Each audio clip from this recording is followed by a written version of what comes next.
Número 2. Top News. Number 2. Esse é sério, Brasil. Deltan Dallagnol falando da revogação da prisão em segunda instância.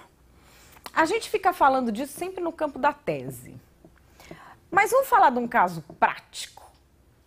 O que é que aconteceu no caso, por exemplo, de Carlinhos Cachoeira e Demóstenes Torres? Que isso parece que vai se perdendo no tempo, né? É tanto corrupto, tanto escândalo, que vai emendando um no outro, a gente esquece o que aconteceu, parece que tá todo mundo preso. Aí, às vezes, chega uma notícia pra mim, prenderam fulano. Eu falo, ué, mas fulano já não estava preso? Vamos saber o que é que aconteceu com a dupla dinâmica. Esse vídeo foi me enviado pela Carla Zambelli do Nas Ruas. Recordar é viver, na tela. Nosso maior medo é que exista essa restrição do foro privilegiado no Supremo e, ao mesmo tempo, se decida que a execução da pena vai acontecer não depois da segunda instância, mas sim da terceira ou da quarta. Porque aí o que vai acontecer é que todos os casos vão descer para nós, mas com uma perspectiva de grande inefetividade, com uma perspectiva de impunidade. Só vai se mudar o lugar da impunidade, do Supremo para o primeiro grau. Hoje eu estava conversando com um colega, Daniel Salgado, que atuou no caso do Carlinhos Cachoeira. Eu perguntei para ele, e aí, Daniel, o que aconteceu com o caso? Ele falou, bom, aconteceu o que sempre acontece no Brasil. Metade do caso foi anulado em relação a um político famoso, Demóstenes Torres, e a outra metade do caso ainda aguarda julgamento em segunda instância. Vocês lembram desse caso?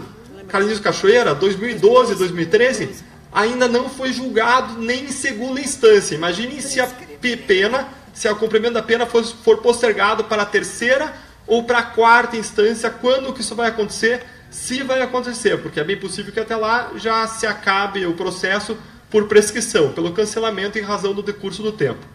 Ontem à noite eu fiz um post no Facebook em que eu reproduzi um trecho do parecer da Procuradora-Geral Raquel Dodge, em que ela mostra por que os casos demoram tanto no Brasil. E ela mostra os infinitos recursos cabíveis na área criminal a partir do julgamento em segunda instância. Infinitos recursos no próprio tribunal, no STJ e no STF. Se vocês tiverem um pouco de paciência, em 5 minutos vocês leem esse post. Está lá na minha página no Facebook. E esse post mostra por que os processos não acabam nunca no Brasil. É como se o réu tivesse um direito ao processo não acabar nunca, o direito a julgamento infinito. Então o que nos preocupa é que se restringe o foro, os casos vêm todos para a primeira instância, mas ao mesmo tempo se muda o degrau da execução. Diga-se que não pode mais executar a pena após a segunda instância, mas após a terceira ou a quarta, o que seria simplesmente mudança do lugar da impunidade, e vai-se, na prática, encerrar ou enterrar o combate à corrupção e à impunidade no Brasil. Entenderam o que é que acontece? Simplesmente isso vai para as calendas. É aquele escândalo ali que em breve é substituído por outro e a gente esquece que esse pessoal existe. Por isso que está todo mundo na rua hoje, na frente do Supremo, falando dessa história.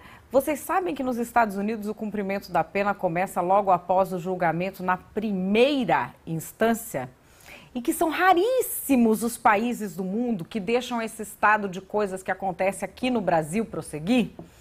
A gente quer, claro, que a justiça seja feita em sua integridade. Ninguém quer ver um inocente atrás das grades. Mas não é isso que acontece no Brasil. No Brasil, o que acontece é que quem tem dinheiro para pagar um bom advogado acaba, mesmo sendo culpado, não tendo de cumprir a sua